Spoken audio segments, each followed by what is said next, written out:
Hi folks, you're with Tacitus Today, your pushback channel, and thank you for joining this audio live stream. In this essay, I'd like to talk about the constant attacks that President Trump and his administration are under by the globalists, where they assert, quite falsely by the way, they assert that the world was finally balanced, perfectly balanced, in perfect harmony, and everything was wonderful and this and that, and it was all perfect. And along came Trump. And just disrupted everything. Tariffs, Putin, Ukraine, they're perfectly balanced. And along came Trump and just fucked it all up. Everything was perfect until he came along. Look at it now. It's a total mess, and it's all his fault. So let's have a look at that nonsense. And I'll go into some background here. When the globalist cabal decided they want to impose globalization on the world, they had to start and begin with and firstly infiltrate the world's biggest economy, which is the United States, the fifth, the 20% plus of the world economy. So if you're going to launch a new global sort of control system from anywhere, you do it from there, because that's where you've got the most influence. For example, most of the big ticket transactions around the world were done in US dollars. If you wanted to do big international transactions, you kind of had to go through the American banking system to a very large extent, at least. And in terms of world trade flows, all these type of things, then the United States was in some way involved directly or indirectly. And what the World Bank would do in terms of the loans they may give you if you had a run on your currency, all this sort of thing kind of needed American approval, or at least the Americans were not opposed to it. So really, if you're going to do a new international order, the new world order, globalization, you really had to do it it would have to come from the United States. Now, this wasn't really possible in a global sense until the Soviet Union collapsed. So we're talking like about a 1990, 1991 timeframe. So it's whereas the pieces, the building blocks of globalization already being put into place in a number of ways, it didn't really get turbocharged until the Soviet Union collapsed, and then there was no other world power to rival the United States, culturally, politically, economically, or in any way, militarily, and so on. So the United States had a lot of power then to impose conditions and terms on other countries. Now, most of this was happening in background, quiet meetings, administrative changes to government policy. So the US government could go to, say, the government of, I don't know, Britain or France or somewhere like that, and say, okay, you're now going to do this. We want you to substantially increase your intake of illiterate third world peasants. And that's how it's going to be. Now, if you don't do that, we'll quietly in background, we'll squeeze you economically, we'll squeeze you from a trade point of view. Places where you're currently selling French goods, we'll make sure you don't get the orders there. We'll kibosh that, and your economy will be well and truly fucked up.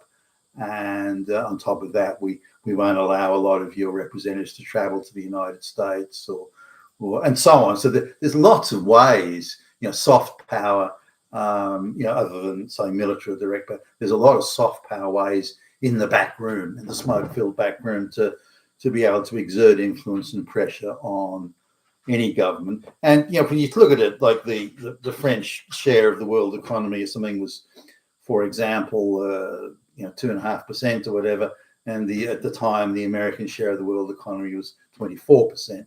So there's no point in the 2.5% guy trying to duke it out with the 25% guy. It just isn't going to work. Any country in the French know that, so they might as well play ball. So they look at what concession it's going to give. Okay, the globalists controlled Americans are now demanding we bring in lots of black peasants, third world peasants from Africa, for say. Okay, well we'll do that, and in return they don't bother us or try and cause a run on our currency, or they don't try and destroy our economy or undermine it. So those were the trade-offs that were being made at the time. None of it was voted for. None of it was asked for. The French people didn't say, yeah, we want lots of illiterate black peasants coming in. You know, no one voted for this. And it was a condition of the imposed globalization. Well, don't go to the people. For fuck's sake, don't ask the people. Don't have a referendum. Don't have, when the next election comes up, don't get up there and say, hey, we're going to bring in millions of illiterate black peasants and they're going to create mayhem in our society. Do you want to vote for it? No, don't even mention it. Deny it if you're asked. And we'll just quietly deal with this administratively in the background. So that's how it was happened. That's how it was imposed on the West. The globalists took control of the United States financial and political system to a very large degree. And then they used that power to impose globalist terms and globalist policy requirements and globalist goals and objectives on the other Western countries of the world, you know, the Britons, the Germanys, the Australia, and so on and so forth. Now, the smaller economies, they could be dealt with later, which is why Australia didn't feel the brunt of this early on. Australia was not an irrelevant economy, but it was like, yeah, we'll take care of those guys later. You know, they have to fall into line anyway if we get the other Western economies to do. So they dealt with the Anglo-Saxon ones, so the Britain, Germany and France, you know, all that sort of stuff. The Nordic countries, you know, they were all brought into the orbit. Some of them, you know, well, I don't know about willingly, but they made sure that socialist type, you know, peasants of the world unite and all this sort of thing, workers of the world unite, peasants of the world unite. You know, everyone's a human being, and you know, that type of stuff. They made sure that those sort of people infiltrated the political system. You'll notice since globalization process began, the incredible downward trend in the quality of politicians. These are the low quality ones, are the ones that were infiltrated into the system, and you see today. Look at, you know, people like AOC and Elizabeth Warren and some of, you know, these people that have been purposefully infiltrated into the political system in order to undermine it, subvert it, and make it malleable and controllable by the globalist cabal. Anyway, this was sort of how it happened. Now, and I've mentioned this many times, what's a practical sort of right in your face manifestation of what the globalists were doing using American power to do it? Now, I was on I did a lot of travel around the United States, and I was on a plane flight. I think it was from New York to I don't know. I think it was like Dallas Fort Worth or something like that, and the flight was going on to, I think, somewhere in the Caribbean maybe. But anyway, I just happened to be. I had a first class thing. I happened to be on a seat next to a guy who'd been on a trading, like a trading group from this Caribbean island. I can't remember which one it was. It wasn't the bigger one like Jamaica, but a smaller one, I don't know, St. Kitts or something like that. But I was sitting next to him, and he was part of this trade delegation that was in New York, and I think they had meetings with like the United Nations and US trade officials and that sort of thing. And he was just a son or a family member of one of the ruling sort of mafia cliques in this island, and you know, he was no genius and he didn't really know what he's doing. He'd been educated, I think, college in the US, but he was saying he was quite. I could sense his bewilderment with it, and this was his first trade delegation thing here from this island, this Caribbean island.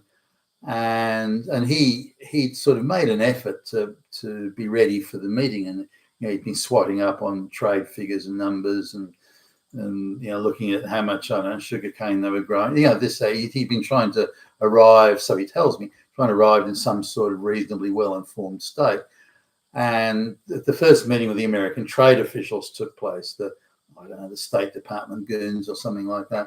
And they didn't want to talk about trade at all. They didn't have, and he was quite surprised by this. You know, with a trade delegation, and you don't want to talk about trade. And all they talked about was what now, and at the time I didn't realize, what now we would know as putting the building blocks of the globalization, social engineering types things in place. So he said all they wanted to talk about was putting divorce courts in, having heavy-handed child support enforcement actions put in place. I mean, why would the Americans give a flying fuck about that in some bullshit Caribbean island? They wouldn't. It was all ideological. And as the guy was telling me at the time, I didn't quite get it, but as the guy was telling me, it was all ideological demands and requirements. Nothing was about trade or anything like that. And so the things that they had to do, you have to have a black lesbian. They're mostly black in the island anyway. A lesbian counselling centre. You have to put homosexual politicians in positions of power, and these were the demands that were being placed, and nothing to do with trade. I mean, why would you bother? Why would you give a fuck whether there were lesbian politicians in some bullshit little island somewhere? You wouldn't. So again, it was all an ideological thing. But he was disturbed at how many butchy, finger waving in your face women were part of the American trade delegation. That took him by surprise as well. But the upshot was, and this is really the pointy end of things here. He said that when the Americans laid all this out, you do this, do that, do this, do that. That the threats then came. If you don't do it, we'll make sure that no more cruise ships, the big American cruise ships from Miami and everything, no cruise ships are going to stop at your island. We'll stop. We'll cut the island off from all cruise ships, and we'll make sure that no American airline has a direct flight route to your island. We'll fix it. We can fuck your economy. With 1 second. In 1 second, we can fuck your economy. So you better do what we want or else. And it was that really took him by surprise, the intensity of the threats, that you better do this. So it's not simply a matter of, would the government of your island consider maybe running a lesbian for political office? If the people vote for the lesbian, then we wouldn't be against that. It's not that. You will put a lesbian into political. You will do that. You will do that. You will do so and so. You will suspend the legal rights of this, and so on and so forth. And this wasn't a guy who was particularly. You wouldn't call him the most civic-minded guy in the world. Far from it. But even he was taken aback by the vehemence of these demands, but the threats. And he was mentioning this to me, but again, not in a tone where he was taking issue with it per se. I mean, he's immune from it. He's a part of a wealthy family, so they've got guaranteed immunity from the effects of all this. But the idea that the social engineering, the demands, the threats, the finger wagging, and all the whole thing together is something that's taken him quite clearly by surprise. So, and he was telling me about this. But this is how American power was used for years, for 25 years plus, and even before that, the building blocks were silently being put in place. But all those LGBTQ marches and all that sort of stuff, even sort of in the 80s, who was paying for all that? Who was paying for all those placards? Who was organising it? Who was bussing them in? Who was distributing the food and the drink? Who was paying for the portable, lavatories to be? Where did all that organisation and money come from? It wasn't the people. There was no grassroots. Why were Western governments giving public servants time off with pay to attend these marches and these alleged protests? So the building blocks were already there. The structure of it was actually already moving into place. But it just didn't have the heavy threatening tone of a powerful economy, the US in this case. You better do this or we will fuck you. That type of thing. And keep it secret from your people. Don't tell them you're doing it. Don't let them vote on it. this is all part of the deal. Now, and this has been going on again for 25 years. It had a minor blip and an upset in Trump's first term.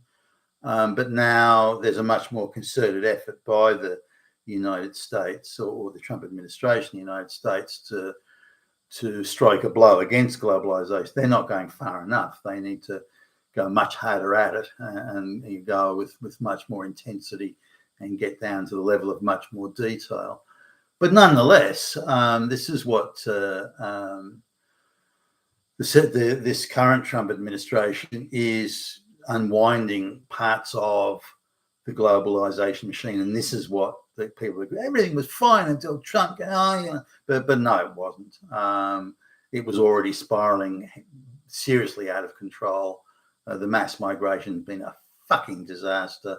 The Ukraine war bullshit, and all the America throwing their weight, and the globalists using America as the proxy, throwing their weight around to force globalization on governments that otherwise wouldn't have considered it, wouldn't have done it, and were really unwilling participants. Even now, making American powers used to make sure that only globalist, pro-globalist politicians held senior office, whether it be in Germany or Australia or France or Britain or whatever. They're making sure, through whatever means of subversion that were needed, to prevent these people, people like, say, Marine Le Pen in France or the AfD in Germany, to prevent any of these people from gaining, a senior political office or forming government.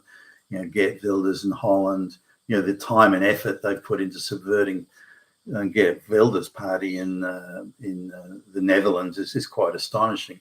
The resources they've put into that is just, but it shows the levels they go to. Rigging the 2020 election in the United States.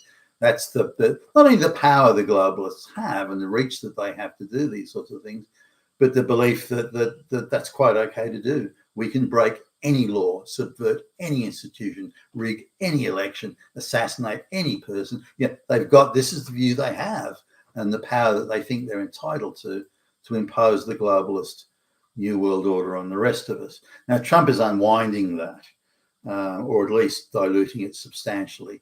Now, there's a couple of different views the globalists have. They feel Trump's not going to be out. We'll rig the next election in a few years' time. So all we got to do is sit it out, wait it out, and then we'll just triple dose the globalization stuff on everybody once we've got rid of Trump. Once he's gone, and we'll rig the next election and we'll install Kamala or something like that in there, and then we can have free reign to do whatever we want. In the same way that the Biden administration, tripled down on mass migration because they'd had 4 years of Trump where migration had been substantially reduced. Illegal immigration in particular has been substantially reduced. So they had to super gin it up in the following year after they'd rigged the 2020 election. And so they're thinking with the same mindset again. I'm hoping that politicians like, J.D. Vance become president and that sort of thing. And he hopefully maintains the line that the Trump administration has taken. So he'll possibly have 2 terms. And then there'll be 12 years of deglobalization, which may neutralize them to a large extent. I'm hoping so. But I just wanted to highlight that the use of American power to force globalization in the rest of the world, that's how it was. All that's happening is President Trump is unwinding that misuse and abuse of American power. And instead of using American power to force globalization, the president, I believe, is using American power far less than it was used by the globalists, but using American power to redraw the world, or not redraw, put the world into a situation where there are sovereign nations again. And I think that's a very good thing. You've been with Tacitus Day, your Pushback channel, and thank you for listening.